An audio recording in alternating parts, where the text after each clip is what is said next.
Hello, uh, my name is Shreskar Pandey and my group is S112. Uh, Today we are going to present the presentation regarding the legal issues. There are two legal issues. One first is legal issues about the lease agreement, and the second is about the negligence of the road accident. And I'm gonna explain about the legal issues regarding the lease agreement. At first, I'm gonna explain about the executive summary. Uh, uh, uh, there are different legal issues according to the eyes of Australian law. In the first issue, the case regarding is negligence following the lease agreement, and second, sections 91 and section 98 of the negligence and limitation of the liabilities of 2008. And next, I'm gonna explain about the identification of first legal issue regarding the trader lease. That's a lease agreement. In this lease agreement, which formed between two mandate and empty threat in the past, this legal agreement related issue based on the senators where two traders were on the list to Mandaker, who was also got a lease another on return of the empty. According to this lease agreement, Mandaker was liable to allow the empty have their office in all the trader, but in that case, the Mandaker controls on her office in the third one for a long time and did not give any response to empty even after his response and notification to her. And next, relevant law is going to explain my next friend. Likewise, there are many laws regarding the breaching of the agreement related case on the regular perspective. There is a draft law in Australia which consists of both lesser extent law related legislation and common law. According to this law, that law may be sued by another individual opposite to another individual in order to correct the wrongdoing. In this case, any spouse of woman or man who are they are able to claim for the damage resulting from the negligence.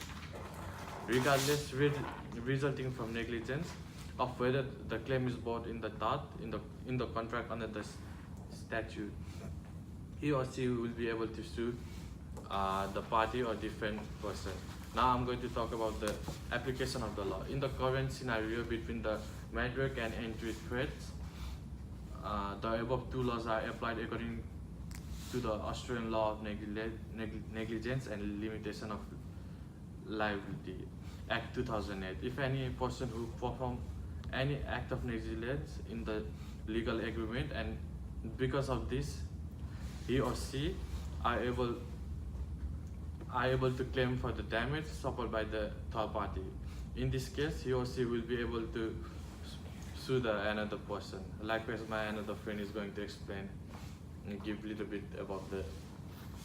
I would like to start from the conclusion. After the critically analyzing the mandate and the immediate facing the eyes of the Australian law, it is concluded that the Section 91 and Section 98 regarding the proceeding against and contribution between the several and joint profession in the negligence and the limitation of liabilities at Act 2008 is applied according to those two sections. Emmet has right to sue the Mandate in the court for her act of negligence because she is liable to obey the legislation of the lease agreement between her and Emmet threats.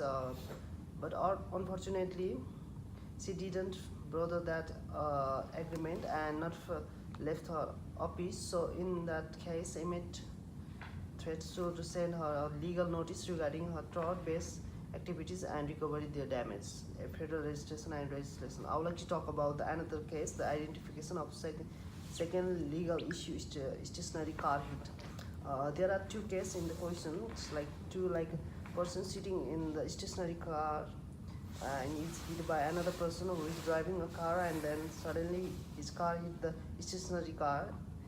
At that time, the first person who was sitting in the stationary car was injured and his head was stuck on the steering wheels.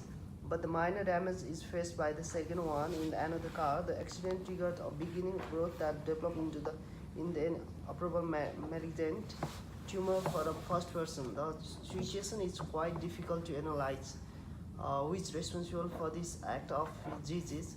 Either the secondary person is liable for his condition or not.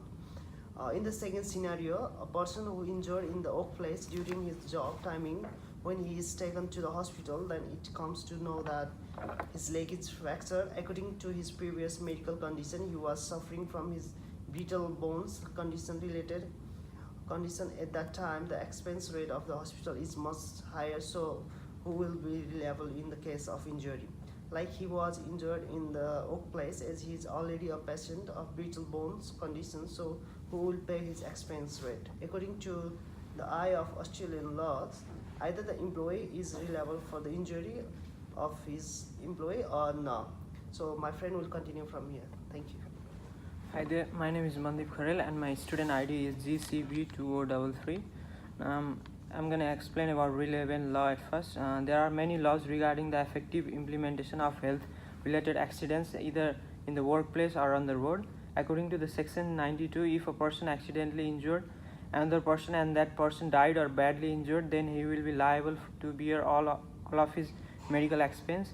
There is a special law regarding covering the mental damages of a victim person by giving some money, services and other services. Now I'm going to explain about the application.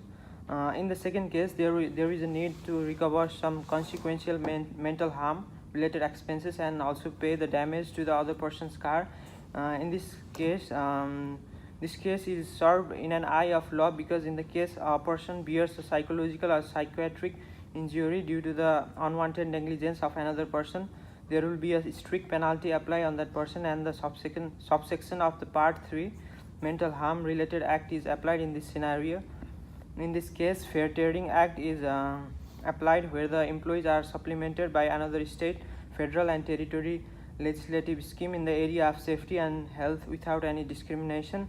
So in conclusion, in the above two cases who are somehow a little bit different from their perspective, but the nature is some like the first one is based on the negligence law and the second one is based with the laws regarding to the employees and companies relation. Therefore, the driver would be liable to bear all the health related expenses of the injured in the first case, while the company will be liable to cover the medical expense of the injured. Thank you.